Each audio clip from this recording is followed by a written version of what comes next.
Salam sigap dan shalom. Renungan kita pada hari ini, Minggu 22 Mei 2022, berjudul Hanya Akuilah Kesalahanmu. Ayat intinya terdapat di dalam Yeremia 3 ayat 12 dan 13. Pergilah menyerukan perkataan-perkataan ini ke utara. Katakanlah, kembalilah hai Israel, perempuan murtad. Demikianlah firman Tuhan. Mukaku tidak akan muram terhadap kamu, sebab aku ini murah hati. Demikianlah firman Tuhan, tidak akan murka untuk selama-lamanya. Hanya akuilah kesalahanmu, bahwa engkau telah mendurhaka terhadap Tuhan Allahmu. Pena Inspirasi menuliskan yang dimaksud dengan judul renungan kita pagi ini, hanya akuilah kesalahanmu. Dan makanya kita perlu mencari Tuhan, dan segala yang tidak berkenan baginya, jauhilah hal-hal ini. Ikuti kebenaran, agar kita dapat merasakan kasih Allah yang tiada bandingnya itu adalah sebagai berikut. Pertama, cara dan maksud hanya akuilah kesalahanmu adalah kita perlu merendahkan hati dan mengakui dosa-dosa kita dan hanya percaya pada kebaikan Juru Selamat yang mengampuni dan akan membersihkan dari semua kebersalahan kita.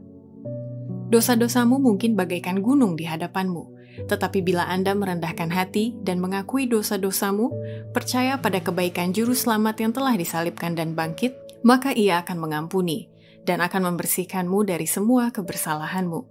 Harapkan kepenuhan kasih karunia Kristus, biarlah hatimu terisi dengan kerinduan yang amat besar terhadap kebenarannya.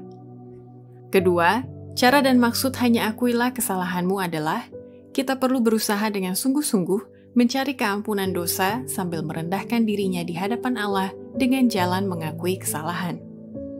Orang-orang yang belum merendahkan dirinya di hadapan Allah dengan jalan mengakui kesalahan mereka, berarti belumlah memenuhi syarat pertama penerimaan itu.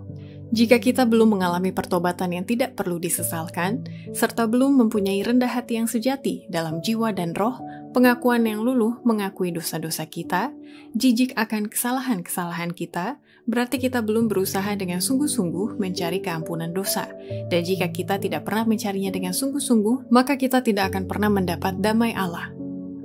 Ketiga, cara dan maksud hanya akuilah kesalahanmu adalah dalam berdoa, kita perlu dengan iman mendekati Allah sambil merendahkan jiwa di hadapan Allah dengan mengakui dosa-dosa kita. Tugas kita adalah untuk merendahkan jiwa kita di hadapan Allah, mengakui dosa-dosa kita, dan dalam iman mendekati Allah. Adalah rancangan Allah untuk menyatakan dirinya sendiri dalam pemeliharaannya dan dalam kasih karunia-Nya.